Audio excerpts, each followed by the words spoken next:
Fostering Felines, the little rescue that can, interview special. A year after adopting blind kitten Rhys from Fostering Felines, I returned to meet Lemon, who was blind. He is in an uphill battle health-wise to grow and gain weight in order to do the needed surgery to remove his severely infected, abscessed eyes. I also went to do an interview with Amanda with Fostering Felines so that you will understand the needs blind kittens have and the needs this little rescue has because of all they do. Please have the courage to watch all the way through, because with courage comes truth and then positive action that can help.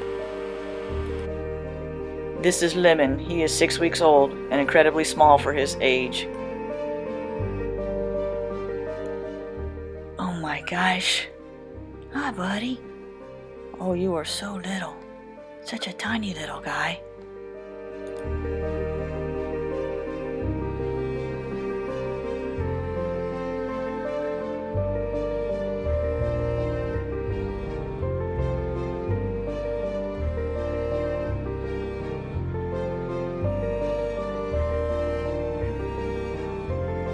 Naps on laps are the best. Lemon trying a Nulo treat.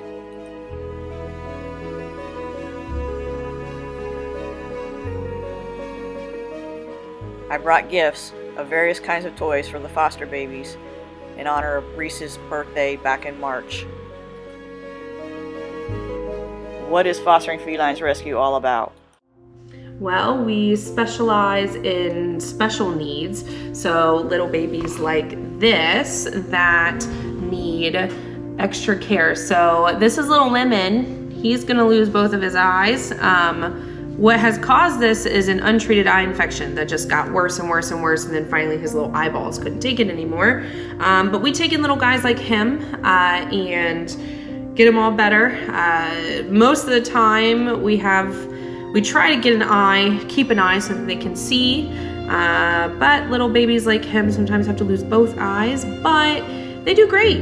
Blind kitties do great. We take in a lot of cats that need legs amputated or have chronic issues, tails amputated. We see a lot of eyes though. I think eyes in kittens, they get a little goopy. Their owners or whomever don't think that it's a big serious deal, and then next thing they know, their eyes are shot and we have to remove them. And in the community that we live in, there's not enough resources for these babies. So we developed our rescue to help these little kittens. Now, oftentimes when little kittens get taken to a shelter, there's not somebody there that can feed them every 2 hours. So they will humanely euthanize them. So how we started was taking these babies in. Even if they were healthy, but just needed to be fed round the clock, we would take them in and feed them, get them better, and then adopt them out. How big is Lemon and as far as his age? So he's 6 weeks old right now, and how we age kittens is we look at their teeth. So he has little canine teeth in, so we know that starts happening. Their canines start emerging around 4.5, 5 weeks old. His are completely in. Now they are deciduous, so that means that they are his baby teeth. They will fall out around 6 months of age. Now his weight is just a smidgen over half a pound, which is what a 2-week-old kitten would weigh. So kittens typically gain a 1/4 pound a week. A healthy, happy cat is gaining a pound a month. So at 8 weeks, they should be 2 pounds and so forward. So he's stunted. He'll probably always be a little more small than everybody else, and he's still being bottle fed. So he doesn't understand the concept of eating food yet. So hopefully we can get that under control, but he's very tiny. He's palm size, really. But this is him.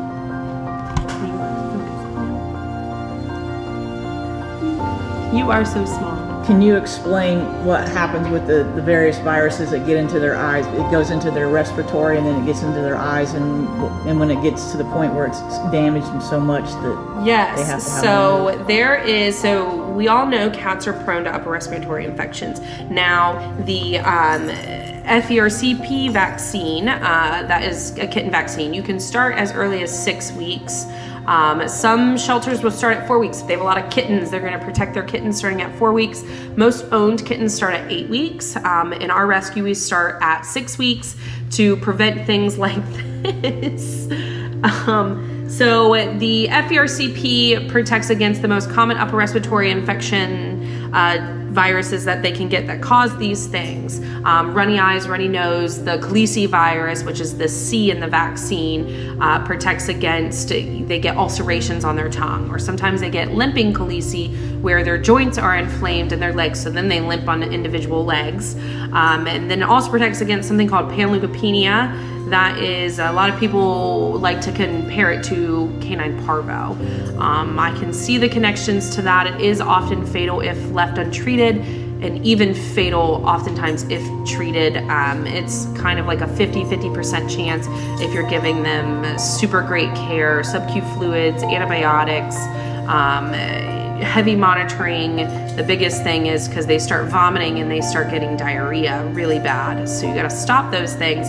But the most important thing is if you vaccinate them, you don't have to worry about any of that. So we always recommend vaccines because, you know, there's a good chance that, you know, him getting a vaccine at 6 weeks of age would, you know, have prevented things like this in the future. Now he's 6 weeks old now. I've already vaccinated him. I actually vaccinated his whole crew at 4 weeks old, which is not what I normally do, but they were in very terrible condition. So I wanted to make sure that they weren't gonna get something else to add to this. Now he's the worst one.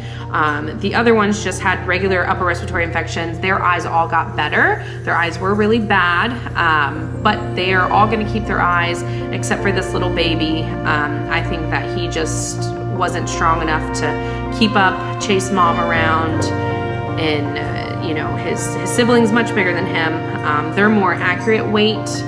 He must have gotten sick. He may have even been sick from the get-go of being born. Sometimes I see kittens where their eyes never actually open. They are infected and then they just don't ever open, and then the people who have them don't get help, and then it turns into him needing both of his eyes removed. But the infection goes into their eyes.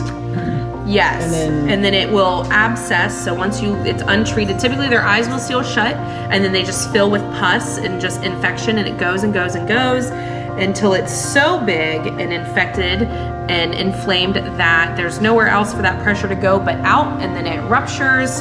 And that's what you see oftentimes when you see a cat, mainly kittens, where their eye is just like a big, huge pink red mass is what it looks like. That's just from that chronic inflammation over and over and over again, and then it eventually just ruptures, and hopefully they make it to a place like this where we can remove their eyes.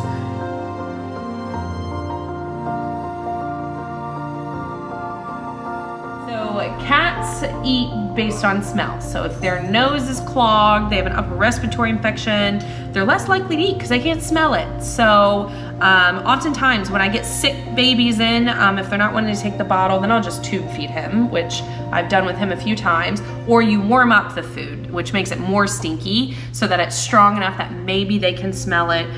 It's important to keep their face clean. So if their nose is getting clogged, you remove that clog before you try to feed them so that they might be able to smell something.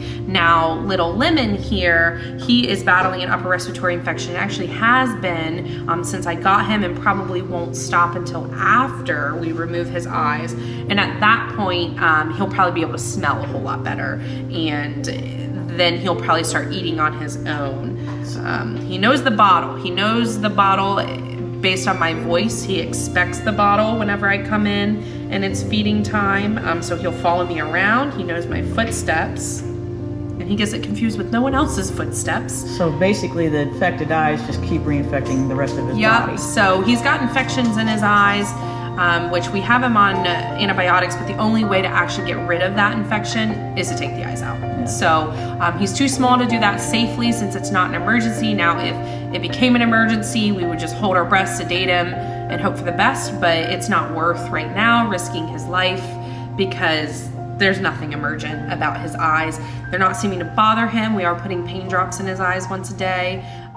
These extremely sick kittens who become blind from the upper respiratory infection they have are smaller and take longer to start eating on their own. Little Lemon should be eating soft food at this time but hasn't yet. Amanda said Rhys was the same way.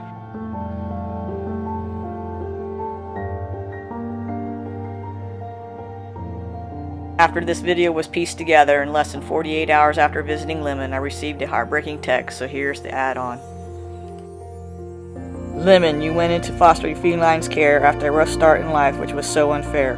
For weeks you fought a brave fight with the infection that had already taken your sight. Cool little Lemon with your spiky black kitten fur, I was lucky enough to hold you and feel your whispered purr.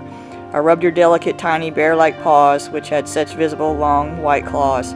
It is through your story of becoming blind with your stunted growth which had you behind. Now hopefully humans will help after they learn and understand what sickly blind kittens like you endure and withstand. It's worth a rescue's effort to help each blind kitten in its fight to survive, because some will adopt them as family, giving them love so they thrive. Lemon, you were going to be adopted and a little brother to blind kitten Rhys, but I got the heartbreaking text that your body unexpectedly gave up. Be at peace. You can rest now in God's compassionate hands, which is so much more loving than any human's.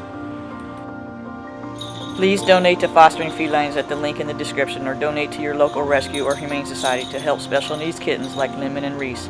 Thank you for watching and learning.